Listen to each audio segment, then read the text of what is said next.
Gwanga lyonna liwagidde ekiteeso kyange kino era abamu bagamba nti singa Abannayuganda bonna balonda sipiika bandingiiridde obululu. N'olwekyo kiri eri abalina majority mu paalamenti okulaga wajje baggwa, oba balina Abannayuganda oba bali bokka. Ekirala, lwe nayingira mu gavumenti ya President Museveni, oluggi olwanyingiza naluleka luggule, ky'oba olaba nti bangi kati batandise okuyingirayo. Juzi twali tuli awo nga zireese ensibambi.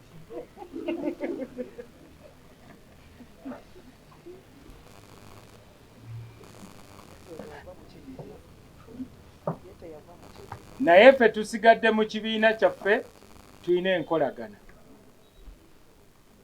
Njagala nakulabula abaakayingira NRM abatandise kati okubuulirira bannannyinimu engeri gye bateekwa okuddukanyamu ekibiina kyabwe. Bamanye nti DP ne NRM tuvudde wala. Era n'abantu abaasinga okufa mu lutalo olwaleeta President Museveni baali ba DP. N'olwekyo enjogera eyo egamba nti okulonda Mao nga sipiika NRM ejja kuba yeetuze, ekyo kitegeeza nti tebamanyi byafaayo bya Uganda era tebamanyi Uganda gy'eraga.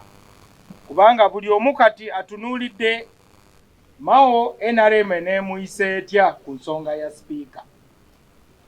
Buli omu kwagenda okulabira alyoke asalewo oba ba NRM beesigika oba nedda. Bajja gamba nti olaba ono alina endagaano okuliko omukono gwa pulezidenti bamuyisa bwe bati.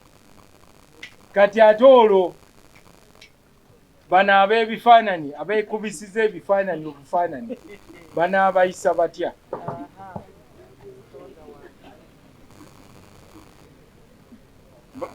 Omuganda agamba nti olaba embwa egoba ow'ekiwempe kati gwe ow'eddiba onooyitawo.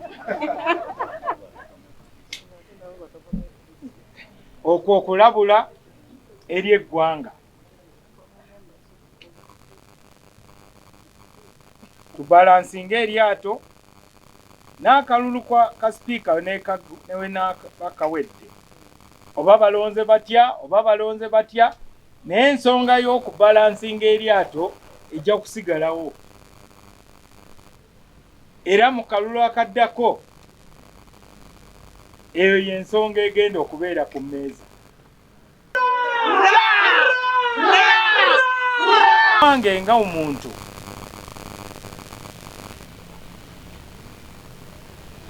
neebuuzizza ti enkya bwe ndituuka mu maaso ga Katonda n'ambuuza ti Mao watunuulira paalamenti wakolawo ki? Ate ne mukwano gwange eyali sipiika Jacob Oulanyah ajja kumbuuza nti Mao nakulekawo obeeko ky'okola nga siriiwo. Obadde n'obudde baakulonda n'okulonda okugenda mu paalamenti e12. Wakolawo ki? Saagala kwewozaako, njagala mbeere nga nsobola okumugamba nti ssebo nakola kyonna ekisoboka okununula paalamenti yaffe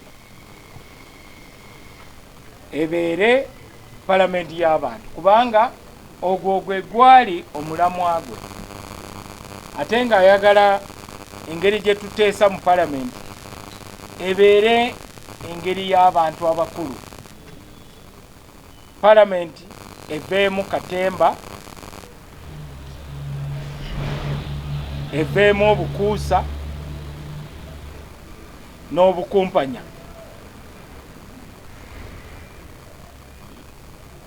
Paalamenti ebeere nga eriwo ku lw'Abannayuganda. Ate n'ekitiibwa kya paalamenti kiddewo naye bwe njogera kati memba w'olukiiko oba olwa Buganda oba olw'Ettoolo ayinza n'okuba nga asinza ababaka baffe aba palamenti ekitiibwa. Ebyo si byange. Mujjukire omubaka Jonathan Odu bye yayogera. Yagamba nti yali ayitawo awantu ne bamuyita ow'ekitiibwa oba yali asaaga simanyi, naye yagamba mu palamenti yagenda n'abuuza kuba ye Mulango n'agamba nti ow'ekitiibwa kitegeeza ki? Bwe kitegeeza mubbi. Ebyo byonna biraga nti tulina okukyusa palamenti engeri gy'ekolamu. Ezo ze nsonga ezindeese. Sina lutalo na muntu yenna. Sipiika aliko, muwe ekitiibwa kye era mukwano gwange, anyambye nnyo ng'omuntu, naye tulina okubalansinga eryato lya Uganda. Ekyokubiri, tulina okulaba nga tuzaawo ekitiibwa kya palamenti. Nze sigenda kukola kampeyini yonna kubanga kino ekifo si kya kukola kampeyini. Nsembyayo kano abagamba nti atali wa NRM tayinza kulondebwa nga sipiika tamanyi mateeka. Nze nga munnamateeka eyasoma amateeka ate nga advocate, okwawukanako ne balooya abatali ba advocate. Manyi nti mu article number 5 tetukola campaign. Ate n'ekirala okusinziira ku ndagaano gye tuyina, NRM erina okumanya nti tutambulira wamu kati.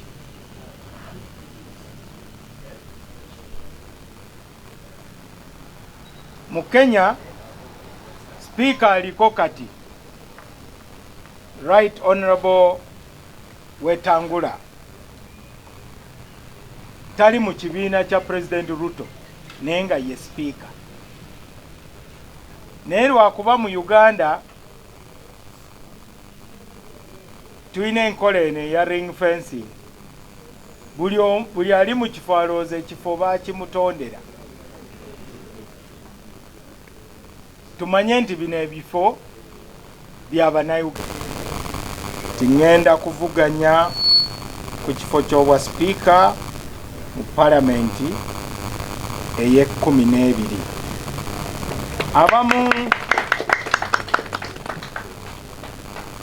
Abamu baalaba eŋŋombo ya Pulezidenti w'eggwanga eya protecting the gains. Naye ku lwange nze ndowooza waliwo ebintu bye tulina mu Uganda naye abasinga tebabirabamu makulu. Tutandike okusiima ebintu bye tulina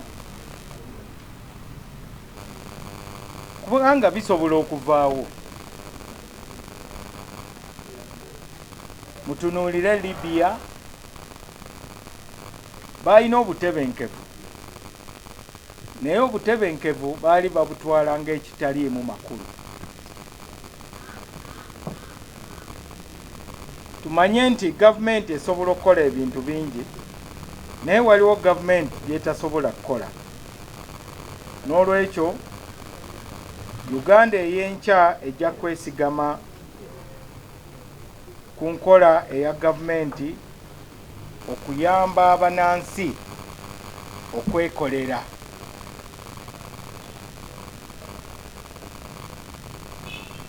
Gavumenti erina obuvunaanyizibwa okuyamba Abannayuganda okweyimiriza bokka. Mu 86 gavumenti ya NRM yayingira mu buyinza nesuubiza Abannayuganda nti egenda kuleetawo ebyobufuzi ebigenda okwawukana na biri bye twali tumanyi.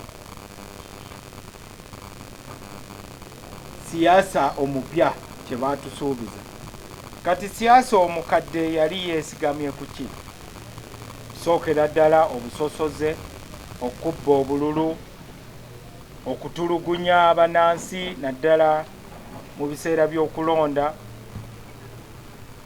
ne bannabyabufuzi okubeera bakazanyikirizi. Ekiteeso ky'okuteeta constitution empya yatuzzaamu nnyo essuubi.